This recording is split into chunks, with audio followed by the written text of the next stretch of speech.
છોટાઉદેપુર જિલ્લાના મધ્યપ્રદેશ સરહદી ગામ ગુનાટા ખાતે 75મા પ્રજાસત્તાક દિનની ઉજવણી કરવામાં આવી। છોટાઉદેપુર જિલ્લાના અંતરિયાળ એવા ગુનાટા ગ્રુપ પ્રાથમિક શાળામાં ભૂતપૂર્વ વિદ્યાર્થીની હિરકીબેન ઉદલ્યાભાઈ રાઠવાના વરદ હસ્તે ધ્વજ ફરકાવીને ઉજવણી કરવામાં આવી હતી।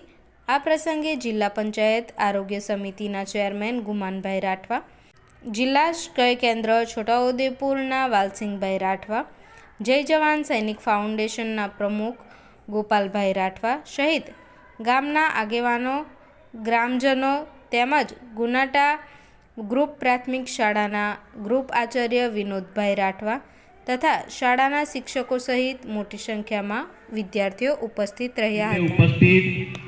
પ્રાથમિક શાળા ગુનાટાના બાળકો, શિક્ષકો, ગામના વડીલો તેમજ બહારથી આવેલા સદસ્ય અને આરોગ્ય સમિતિના ચેરમેન સાથી ગુમાનભાઈ રાઠવા સાહેબ, તમામને આજે પ્રજાસત્તાક દિન નિમિત્તે ખૂબ ખૂબ શુભેચ્છાઓ।